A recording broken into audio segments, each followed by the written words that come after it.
मैं नई नौकरी के चक्कर में इस शहर में नया नया ही शिफ्ट हुआ। स्वाद के चक्कर में आज रात कुछ ज्यादा ही खा लिया। कल सुबह कहीं पेट खराब ना हो जाए, इसलिए दवा लेने के लिए मेडिकल स्टोर चल पड़ा, क्योंकि एडवांस में ही काम कर लेने की आदत है मुझे। अजीब गली में मकान है मेरा। दिन में यहां जितनी चहल पहल और चकाचौंध रहती है, रात को उतना ही घना सन्नाटा। बस रह जाती हैं झपक झपक कर बंद हो जाने वाली ट्यूबलाइटें। भाई, यहां कोई मेडिकल स्टोर है आसपास?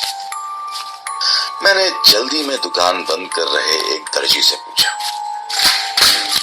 गली के खत्म होते ही बाईं तरफ है, ताला लगाते हुए उसने बिना देखे ही जवाब दिया। और इतने में रोड लाइट फिर से आंख में चोली कर गई।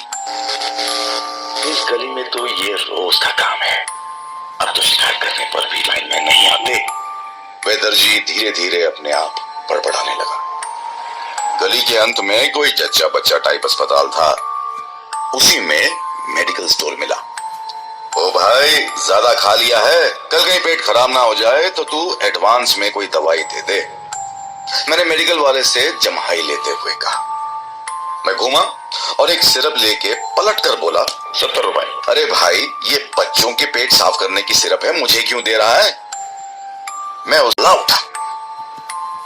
बच्चे एक चम्मच लेते हैं तो आप 2-3 ढक्कन ले लेना। बड़ी ही लापरवाही से उसने जवाब दिया। भाई, दिमाग खराब है तेरा?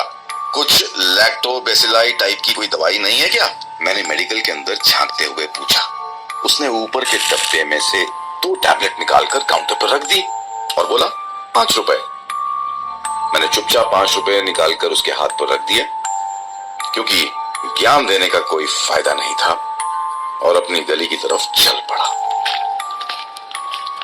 मुश्किल 5-7 चला होगा कि मुझे अपने पीछे किसी के चलने की आवाज सुनाई दी। मैंने ध्यान नहीं दिया, क्योंकि अनजान शहर में कोई परिचित तो मिलने से रहा। कुछ कदम बाद आवाज और भी तेज हो गई और साथ ही एक मीठी सी आवाज भी सुनाई दी, भैया। मैं पीछे मुड़ा तो पास के घर की खिड़की के पर्दे में से छनकर आ रही रोशनी में से एक लड़की को आता पाया। वो मेरे पास आकर खड़ी हो गई और बोली, भैया, क्या मैं कुछ दूर तक आपके साथ चल सकती हूँ? मुझे अंधेरे में डिस्कम्फर्ट फील होता है।